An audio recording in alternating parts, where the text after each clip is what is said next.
Assalamualaikum warahmatullahi wabarakatuh. Pada kesempatan kali ini kita akan kembali membahas materi berikutnya. Setelah di materi sebelumnya kita membahas tentang materi tubuhku, ya. Nah, materi yang selanjutnya itu adalah materi tentang keluargaku yang ada kaitannya dengan IPA pada mata kuliah IPA 2 ya, di PGSD. Nah, materi di tentang keluargaku ini itu mengacu kepada satu aspek, yaitu mengenalkan keluarga atau menanamkan rasa cinta untuk keluarga serta menerapkan rasa bersyukur kepada keluarga serta mengenalkan kepada siswa untuk melihat apa-apa saja sih kegunaan dari keluarga yang mereka miliki. Nah, di sini materi yang pertama itu adalah anggota keluarga, kemudian kegiatan keluarga dan keluarga besarku, dan terakhir itu adalah kebersamaan dalam keluarga. Nah, materi yang pertama itu adalah di sini itu adalah tentang anggota keluarga. Nah, di materi terkait dengan materi IPA, anggota keluarga itu kan suatu ikatan yang dibentuk oleh ikatan darah, ya. Jadi ikatan atau suatu hubungan yang dibentuk dikarenakan adanya ikatan darah. Jadi kita dilahirkan oleh ibu kita, maka tentu kita punya ikatan darah dengan si ibu karena kita langsung dilahirkan. Nah, dalam prosesinya bahwa kita tahu bahwa kita tidak akan mungkin ada ketika ayah dan ibu itu tidak ada. Nah, di materi pertama itu adalah kita harus membuat siswa untuk mengenalkan siapa-siapa saja anggota keluarganya. Ya, jadi ini bisa bervariasi dari setiap siswa di kelasnya nanti. Jadi pertama kita harus mengenalkan dia harus mengenalkan siapa ayahnya, siapa nama ibunya, siapa kakaknya, dan siapa adiknya. Nah, itu bagi yang memiliki kakak dan adik, ya. Nah, nanti di sini pada kondisi ini kita akan mulai melihat ada beberapa anak yang sepertinya dia tidak punya kakak atau adik. Berarti dia adalah anak tunggal. Kemudian ada beberapa kondisi di mana dia sudah yatim. Ada beberapa kondisi dia sudah piatu. Atau dalam kondisi lainnya lagi ada yang sudah yatim piatu. Jadi kondisi-kondisi ini itu akan membuat siswa lebih paham, oh ternyata tidak semua, ya. Jadi ada keberagaman di sana. Ada nilai intoleransi atau saling menghargai bahwa ternyata manusia ini berbeda-beda kondisi sosialnya. Nah, pada materi pertama pada bagian keluargaku itu adalah siswa diajak untuk mengenalkan anggota keluarganya. Jadi dia berapa bersaudara, ayahnya siapa, ibunya siapa, kemudian apakah dia punya kakak, apakah dia punya adik. Itu bagi yang masih saudara kandung. Ya, ini masih semua ada ikatan darah seperti ayah dan ibu. Apakah ada kakak kandung, apakah ada adik kandung. Ya, ada biasanya kondisi siswa yang dia hanya punya kakak kandung tapi tidak punya adik kandung, atau ada juga yang punya adik kandung tapi tidak punya kakak kandung. Nah, jadi dia akan menggambarkan bahwa oh begini loh keluarga saya. Jadi dia akan memaparkan bagaimana keluarganya. Nah, materi anggota keluarga ini difokuskan pada siswa yang akan memaparkan. Jadi kita harus buat siswa itu mau mengenalkan keluarganya, dia tinggal di mana, kemudian bagaimana keluarganya, dari suku apa. Dia harus merasa bangga. Jadi satu poin yang harus kita tanamkan pada kondisi ini itu adalah dia harus bangga dengan keluarganya. Dan untuk siswa yang lain dia harus menghargai bahwa ada teman kita yang punya keluarga dengan kondisi yang berbeda dengan kita. Nah, salah satu poinnya itu adalah biasanya nama orang tua itu biasanya dijadikan sebagai bahan bulian di sekolah. Nah, tentu itu itu akan melanggar salah satu poin yang sangat ditentang sekarang, yaitu salah satu tiga dosa besar dalam dunia pendidikan, yaitu membuli, atau biasanya dikenal dengan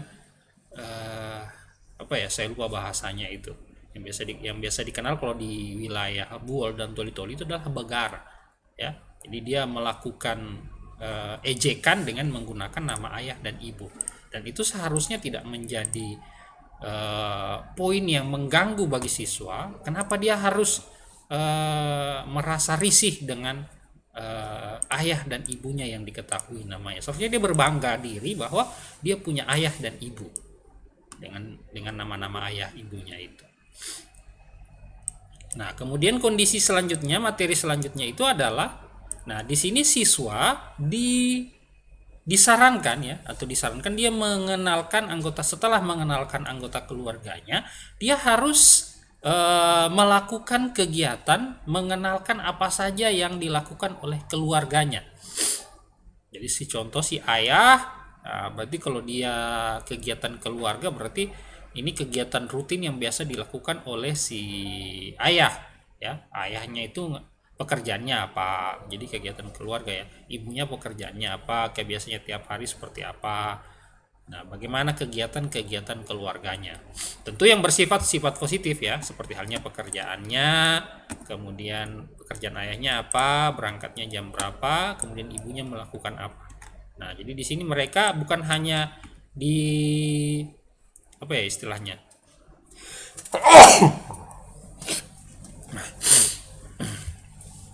diinstruksikan untuk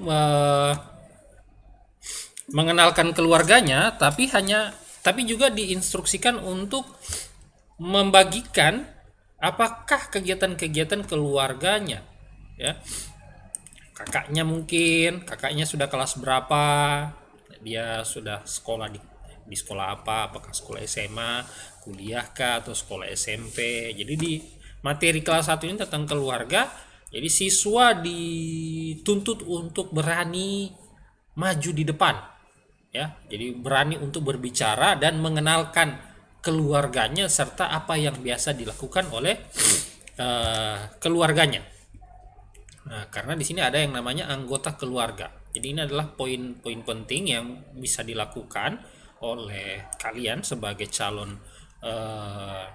pendidik ya, atau calon guru SD nantinya. Maka di materi itu ada namanya anggota keluarga dan kegiatan keluarga. Jadi di sini siswa diarahkan untuk mau melakukan presentasi di depan kelas, berbicara, berani, dan melawan malu ya. Jadi kan biasanya ada istilahnya demam panggung. Jadi itu harus dilawan pada kondisi ini, agar supaya mereka bisa jadi pribadi yang berani untuk menyuarakan apa yang mereka inginkan. Ya, nah ini salah satu kondisi yang perlu kita pahami, bahwa ada poin-poin penting di mana dari sejak dini. Jadi ini materinya kelas 1, dari sejak dini ternyata anak SD itu sudah diajarkan untuk mau berani tampil di depan umum. Ini salah satu soft skill ya. Jadi banyak sekarang itu banyak mahasiswa, banyak siswa yang tidak ingin tampil di depan, tidak berani, malu, takut salah, dan banyak lagi. Nah, jadi dari sejak dini mereka sudah dianjurkan untuk tampil di depan dengan cara kayak gini tadi ya.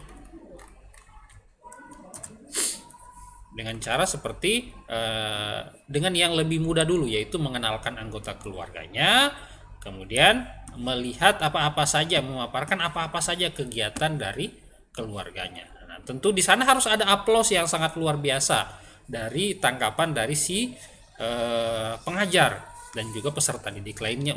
Jadi ini ada peran penting yang perlu untuk dimainkan oleh guru di sana, yaitu menghargai setiap usaha yang telah dilakukan oleh si siswa dalam hal mengenalkan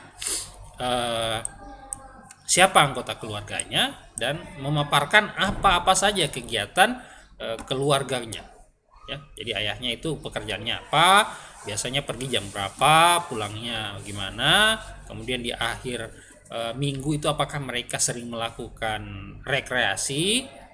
Nah, itu biasanya ada beberapa keluarga yang seperti itu, dia melakukan rekreasi di akhir pekan ya, atau di hari Minggu atau di hari libur. Nah, Ini tentang kegiatan keluarga. Jadi ini dua materi ini itu menuntut siswa untuk bisa tampil di depan umum. Nah, jadi materi ini akan menjadi salah satu tugas dari kelompok yang telah kalian bentuk, ya. Di kelompok. Jadi mereka akan merancang pertanyaan terkait dengan anggota keluarga ini tadi dan kegiatan keluarga. Nah, apa-apa saja yang harus dilakukan agar suasana kelas itu jadi meriah, ya, jadi meriah dan banyak apresiasi, ya, jadi menumbuhkan rasa percaya diri siswa dalam hal tampil di depan umum. Nah, jadi ini salah satu poin apa-apa saja yang harus dilakukan oleh siswa. Jadi silahkan dibuat. Ini tugas untuk kelompok yang satunya.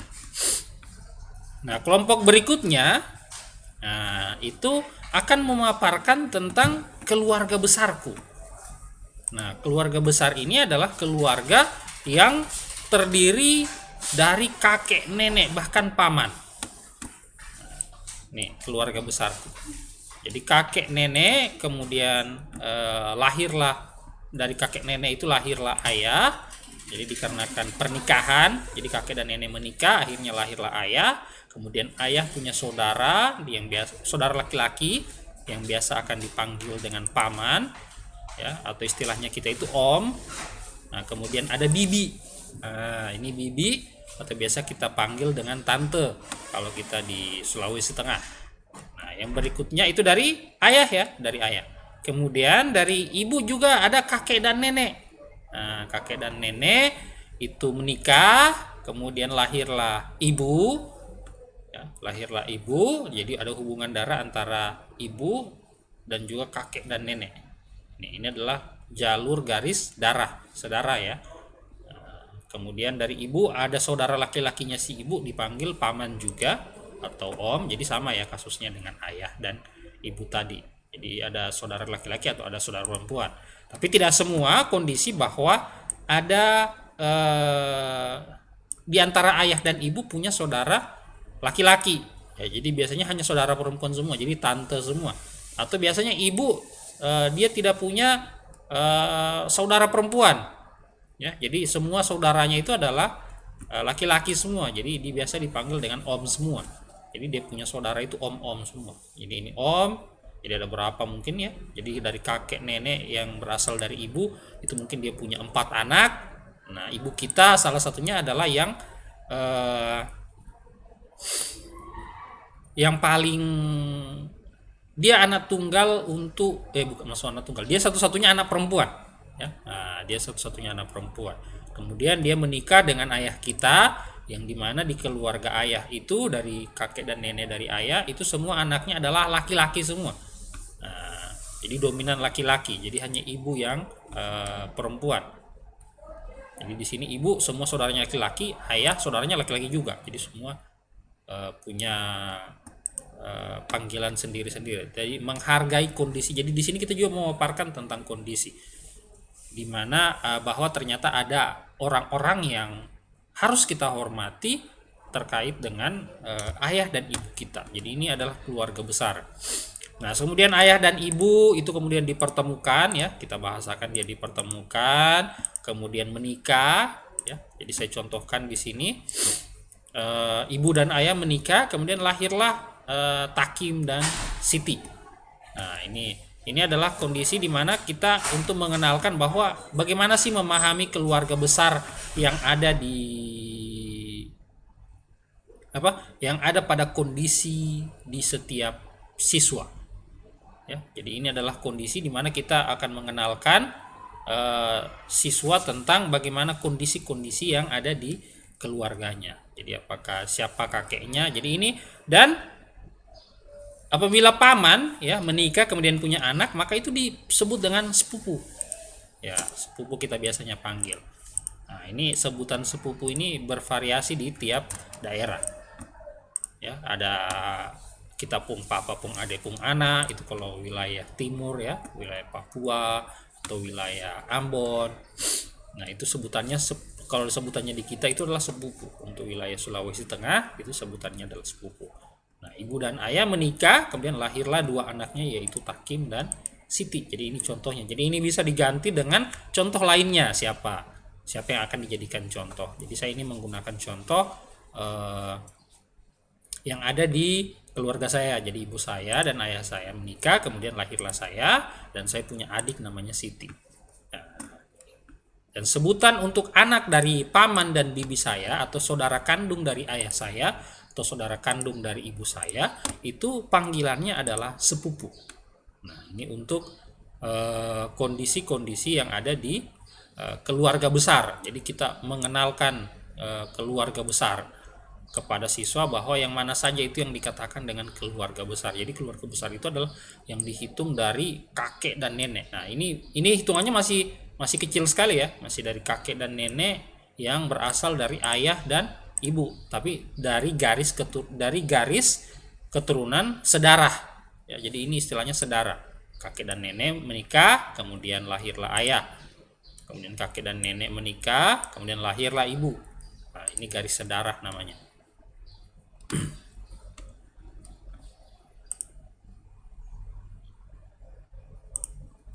Ya, jadi ini kondisi yang ada di keluarga besar. Nah, untuk materi keluarga besar ini, jadi silahkan dibuatkan materinya bagaimana cara kalian ya, cara suatu kelompok. Jadi ini kan ada 3 kelompok ya yang dibagi. Jadi kelompok pertama tadi sudah mengambil materi antara anggota dan keluargaku. Ini materi selanjutnya itu adalah materi keluarga besar. Nah, ini harus dipaparkan oleh satu kelompok juga bagaimana caranya kalian untuk mengajarkan kepada siswa tentang materi keluarga besarku ini.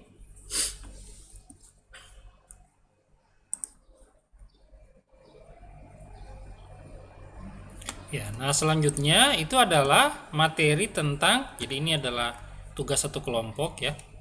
Ini tadi tugas satu kelompok, jadi satu kelompok mengerjakan 2 terkait dengan apa yang harus disajikan agar supaya anak-anak itu apa saja yang harus dilakukan agar supaya suasana kelas itu seru, kemudian suasana kelas itu menjadi lebih menarik dan bisa menimbulkan rasa percaya diri dari setiap siswa.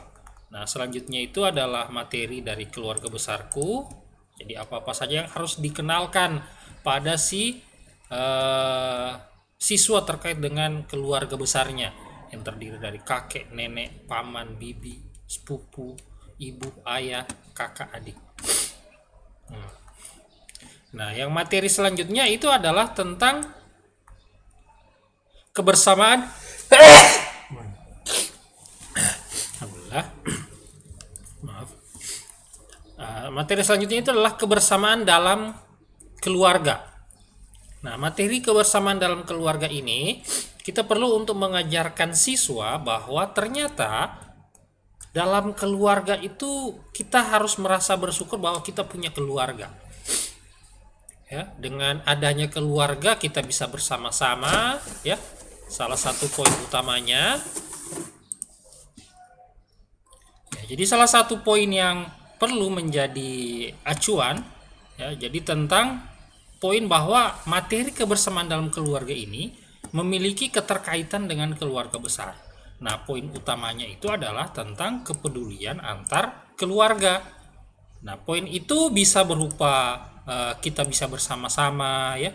Jadi kita tidak kesunyian dan banyak orang yang tidak sebersyukur, tidak seberuntung kita bahwa dia punya ibu, punya kakek, punya nenek, punya om, punya tante, punya sepupu. Ya, bahkan ada beberapa orang yang tidak jelas dari mana dia berasal, siapa saja keluarganya, dikarenakan bencana dan lain sebagainya yang menimpanya, bencana-bencana yang menimpanya sehingga dia istilahnya itu jadi sebatang kara atau hanya sendiri dia dan tidak tahu siapa sih keluarga saya. Nah, jadi pada kondisi itu kita harus menanamkan rasa syukur kepada siswa bahwa mereka harus bersyukur itu punya keluarga. Nah, kemudian saling mengingatkan dalam kebaikan. Jadi contohnya misal setiap siswa itu mungkin ada rada malas-malas. Nah, itu bisa poin utamanya itu adalah saling mengingatkan dalam kebaikan. Nah, ini adalah poin utama yang penting bisa diajarkan kepada siswa bahwa Bersyukur kita punya orang tua, ada yang mengingatkan bahwa ternyata kita harus bisa belajar. Ya, belajar itu adalah satu poin kebaikan di mana kita akan merasakan hasil belajar kita itu di kemudian hari ketika kita sudah mulai dewasa. Lalu kita juga harus bersyukur ya dengan cara berbakti kepada kedua orang tua. Jadi di sini poin di mana kita bisa mengungkapkan beberapa poin bahwa bersyukur loh punya keluarga, maka patuhilah keluargamu ya. Khususnya anak-anak ini ya, biasanya pada umur-umur kelas 1 ini dia suka untuk bermain, untuk selalu bersama teman-temannya dan mengabaikan keluarganya. Nah, jadi mereka harus diajarkan tentang rasa bersyukur memiliki keluarga. Bahkan silsilah keluarganya itu jelas atau biasa dikenal dengan keluarga besar. Nah, mereka harus berbakti kepada kedua orang tua. Nah, poin itu adalah salah satu poin di mana berbakti itu agar supaya mereka menjadi manusia yang lebih baik ke depannya. Jadi makanya ada beberapa treatment yang harus mereka lakukan yang diperintahkan oleh orang tua. Misal disuruh ngaji, disuruh belajar, disuruh sholat, jangan terlalu banyak bermain, ya makan tepat waktu. Itu kan ada poin-poin yang unsur kebaikan di sana.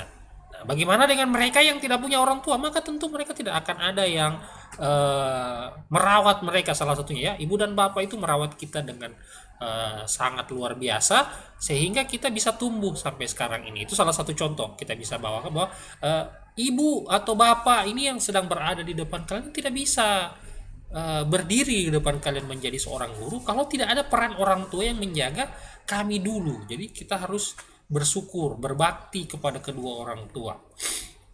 Ya, karena kalau tanpa perantara kedua orang tua, maka kita tidak akan pernah ada di dunia ini. Jadi itulah kenapa kita harus berbakti kepada kedua orang tua dan dengarkan apa-apa saja kebaikan yang diajarkan oleh orang tua. Nah, itu beberapa poin-poin yang harus dihadirkan dalam materi kebersamaan dalam keluarga ini.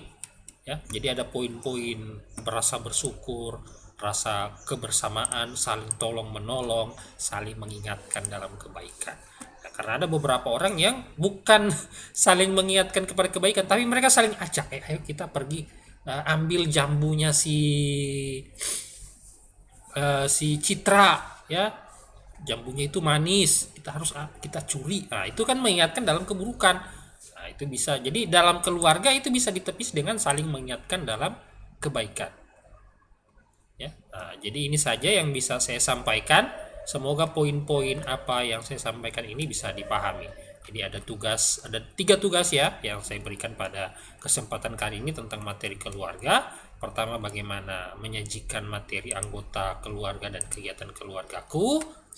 Kemudian bagaimana menyajikan materi keluarga besar tentang mengenalkan siswa, dari mana asal muasalnya, kenapa bisa seperti itu, bahwa mereka ada keterkaitan hubungan darah yang bisa dijadikan sebagai tolak ukur rasa bersyukur, silsilahnya jelas. Kemudian dan poin berikutnya adalah kebersamaan dalam keluarga itu tidak semua orang miliki dan itu patut untuk disyukuri karena ada banyak poin-poin kebaikan atau banyak kebaikan-kebaikan yang ada dalam keluarga tersebut, saling mengingatkan dalam kebaikan. Salah satu contohnya mungkin orang tua berhalangan untuk jemput kita ya, ini biasanya di SD ini biasanya ibunya dengan bapaknya sibuk atau papanya dan mamanya sibuk, tapi pamannya itu bisa jemput karena pamannya mungkin ada pulang siang atau pamannya ada ngajar di sekolahnya. Jadi ini salah satu poin bahwa keluarga besar itu adalah suatu kesyukuran yang bisa kita tanamkan di siswa, bahwa harus bersyukur bahwa punya keluarga dan harus berbakti kepada kedua orang tua. Nah, itu poin yang bisa kita tanamkan karena itu merupakan salah satu poin yang diajarkan oleh agama Islam juga sendiri, bahkan di semua agama juga mengajarkan hal-hal tersebut. Mungkin hanya ini yang bisa saya sampaikan, semoga bisa disimak. Jika masih ada kekurangan, nanti kita bisa diskusikan lebih lanjut di grup. Semoga apa yang saya sampaikan ini bermanfaat, lebih dan kurangnya saya mohon maaf. Assalamualaikum warahmatullahi wabarakatuh.